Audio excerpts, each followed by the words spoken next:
This channel does not promote any violent, harmful, or illegal activities. All content provided by this channel is meant for an educational purpose only.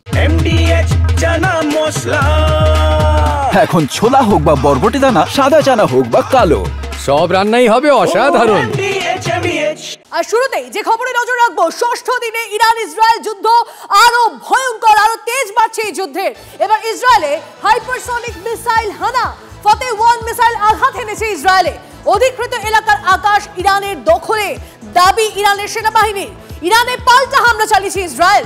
Tehran সহ একাধিক শহরে দফায় দফায় বোমা বর্ষণ। ইরানের পরমাণু কেন্দ্র ও সেনা ঘাঁটিতে আঘাত এনেছে আইডিএফ, পাল্টা দাবি ইসরায়েলের। 1 থেকে 2 সপ্তাহের মধ্যে ইসরায়েলের লক্ষ্য পূরণ হবে। ইরানের সমস্ত পরমাণু গবেষণাগারে ধুলোয় মিশে যাবে, বড় দাবি ইসরায়েলি ডিফেন্স ফোর্সের আধিকারিকের। 7 থেকে 14 দিনের মধ্যে ইরানের সব ব্যালিস্টিক মিসাইল, সেনা ঘাঁটি ধ্বংসের দাবি। অন্তত 60টি ইসরায়েলি যুদ্ধবিমান লাগাতার ইরানের 1 ডজন পরমাণু ঘাঁটি ও অস্ত্র ভান্ডারে হামলা চালাচ্ছে, জানিয়েছেন এডিএফ এর প্রধান মুখপাত্র ব্রিগেডিয়ার জেনারেল এফি ডাফরেন। ইসরায়েলি হামলায় পশ্চিম ও মধ্য ইরানে ব্যাপক ক্ষয়ক্ষতির দাবি। জবাবে ইস্পাহান থেকে এখন মিসাইল দাগছে ইরান, দাবি আইডিএফ এর। থেকে ফের তেহরানের কাছে ইসরায়েলের যুদ্ধ বিমান গুলি করে নামালো Iran. Israeli fighter jet F-35 কে তেহরান থেকে কয়েক কিলোমিটার দূরে নামানোর দাবি। ইরানি সেনার এয়ার ডিফেন্স সিস্টেম ভরামেন শহরে গুলি করে বিমানটি নামিয়েছে। ইরানের সংবাদ মাধ্যমকে জানালেন গভর্নর হোসেন আবেদি। এ নিয়ে মোট 5টি ইসরায়েলি যুদ্ধ বিমান নামানোর দাবি ইরানি সেনার। ইরান ইসরায়েল ভয়াবহ যুদ্ধ, আর সেই যুদ্ধে মৃত্যু মিছিল। ইসরায়েলি হামলায় ইরানে নিহত অন্তত 585 জন, আহত 1326 জনেরও বেশি। দাবি আন্তর্জাতিক মানবাধিকার সংগঠনের। নিহতদের মধ্যে 126 জনই সেনাকর্মী ও কমান্ডার। অন্যদিকে ইসরায়েলে ইরানের হামলায় নিহত অন্তত 25 জন, আহত 500-এরও বেশি। আগামী 3 দিন এই যুদ্ধে খুব ইম্পর্টেন্ট।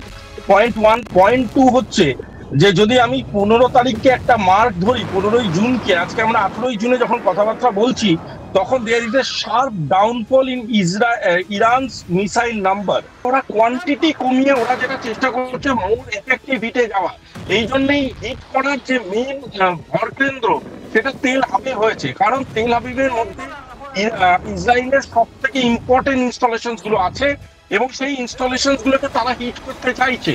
এবং সেই ইনস্টলেশনস গুলোকে যদি তারা হিট করে তাদের কোয়ালিটি ড্যামেজটা ঘটাতে পারে, ইফ নট কোয়ান্টিটেটিভ ড্যামেজ, সেক্ষেত্রে ইসরায়েল যদি একটু পেছন পা হয় তাহলে কিছু রিকভারির সময় পাবে ইরান। ইরানে ভয়াবহ এয়ার স্ট্রাইক ইসরায়েলের। মিসাইল লঞ্চার সাইটে আইডিএফ এর বোমা বর্ষণ। ইরানের 12টি মিসাইল লঞ্চার সাইট ধ্বংস। ইরানের সেনাবাহিনীর অস্ত্র ভান্ডারও ধ্বংস, দাবি ইসরায়েলের। ইসরায়েলের বিরুদ্ধে অবশেষে ফতে মিসাইল ব্যবহার করলো ইরান। শব্দের চেয়ে 15 গুণ গতিবেগে আঘাত হানে ফতে। 1400 কিলোমিটার দূরে আঘাত হানতে সক্ষম ইরানের ফতে মিসাইল। 5 মিনিটের মধ্যে টার্গেটে হিট করে ইরানের এই ব্রহ্মাস্ত্র। 500 কেজি বিস্ফোরক নিয়ে আছড়ে পড়তে পারে ফতে। বহন করতে পারে পরমাণু অস্ত্র। শত্রুপক্ষের অত্যাধুনিক রেডারও ব্লক করতে পারে হাইপারসনিক এই ক্ষেপণাস্ত্র।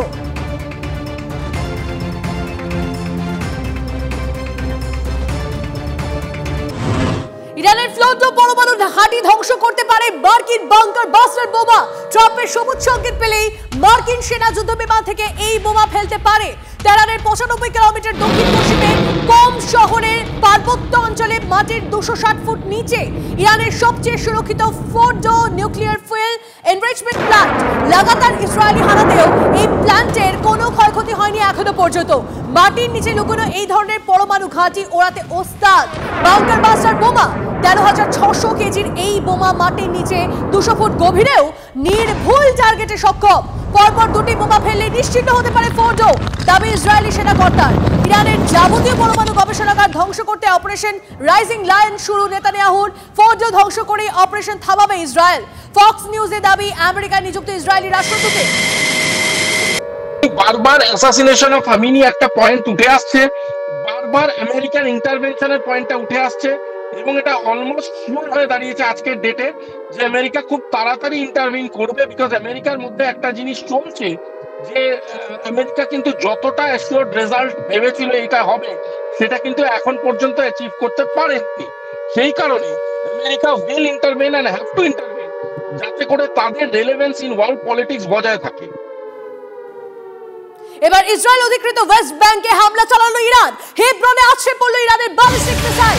প্যালেস্তাইনিদের উপর হামলা চালিয়েছে ইরান, দাবি আইডিএফ এর। আর সেই যুদ্ধক্ষেত্রে গ্রাউন্ড জিরোয় পৌঁছে গেছে একমাত্র ভারতীয় চ্যানেল TV9 নেটওয়ার্কের সহকর্মী। পৌঁছে গেছেন মনীষ ঝা। একদম গ্রাউন্ড জিরো থেকে প্রত্যেক মুহূর্তের আপডেট তুলে ধরছেন তিনি। দেখুন তার বিশেষ প্রতিবেদন।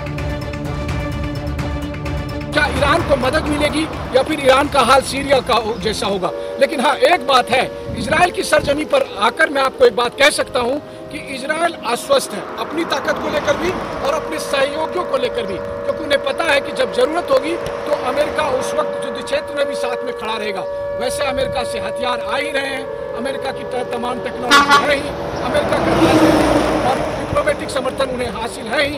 और सबसे बड़ी बात यह है कि ईरान और इजराइल की जंग में अगले कुछ घंटे बेहद निर्णायक साबित होंगे। इसका ऐलान ईरान के सुप्रीम लीडर ने भी किया है। अभी से कुछ देर के बाद जब ईरान के सुप्रीम लीडर का कहा जा रहा है कि वो देश के नाम संदेश देंगे, तो उस वक्त उस संदेश में वो ये बात जरूर साफ करने वाले हैं कि इस जंग का परिणाम क्या होगा। लेकिन फिर वही कहते हैं ना कि युद्ध का परिणाम किसके पक्ष में होगा ये कोई दावा नहीं कर सकता। फिलहाल अंतर यही है कि पिछले 3 साल से मैं लगातार युद्ध को कवर करने के लिए इजराइल आ रहा था, लेकिन अंतर देखिए, हमास के समय स्थिति दूसरी थी।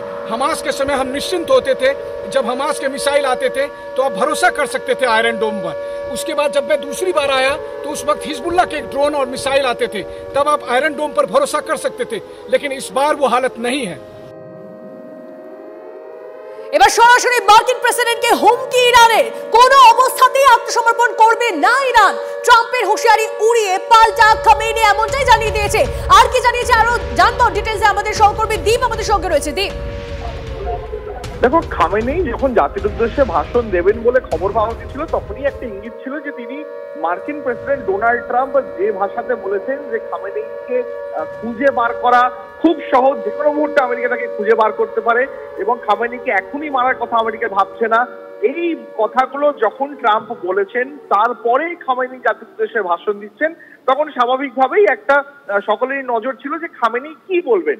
আর সেই প্রত্যাশা মাফিকই খামেনি কিন্তু একেবারে সরাসরি ডোনাল্ড ট্রাম্পকে নিশানা করলেন এবং বললেন ইরানের ইতিহাস যদি দেখা হয় তাহলে ইরান কিন্তু এইরকম কোনো হুমকির সামনে আত্মসমর্পণ করে না।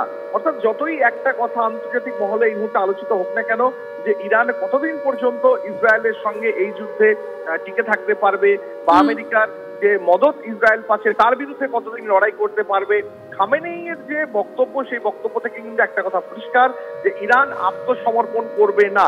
এর পাশাপাশি খামেনেই গোটা দেশবাসীকে এই যুদ্ধের পরিস্থিতিতে যেভাবে ইরানের সরকারের পাশে তারা দাঁড়িয়েছে তার জন্য ধন্যবাদ জ্ঞাপন করেছেন এবং ইসরায়েলকে এই ভাষায় সতর্ক করে দিয়েছেন যে যেভাবে ইরানের আকাশ সীমা তারা লঙ্ঘন করেছে তার যোগ্য এবং উপযুক্ত জবাব ইসরায়েল দ্রুতই পাবে।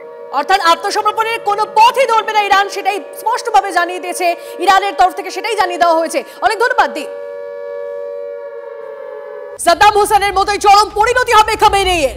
ইরানকে সরাসরি হুঁশিয়ারি ইসরায়েলের প্রতিরক্ষা মন্ত্রী ইসরায়েল কাটজ নাম না করে খামেনেইকে হুঁশিয়ারি সুরে বলে দিলেন প্রতিবেশী দেশের স্বৈরাচারী শাসকের পরিণতি যেন না ভোলে ইরান এখন যেভাবে তাদের উপর হামলা চালাচ্ছে তার ফল যে তাদেরকে ভুগতে হবে তাও সাফ জানিয়েছেন ইসরায়েল কাটজ একেবারে স্পষ্ট ভাষায় বলে দিয়েছেন ইরানের স্বৈরশাসকরা যদি যুদ্ধাপরাধ বন্ধ না করে আর ইসরায়েলের সাধারণ জনগণের উপর হামলা বন্ধ না হয় তাহলে ইরানের স্বৈরশাসকের অবস্থাও প্রতিবেশী দেশের স্বৈরশাসকের মতোই হবে। স্পষ্ট হুঁশিয়ারি ইসরায়েলের প্রতিরক্ষা মন্ত্রী।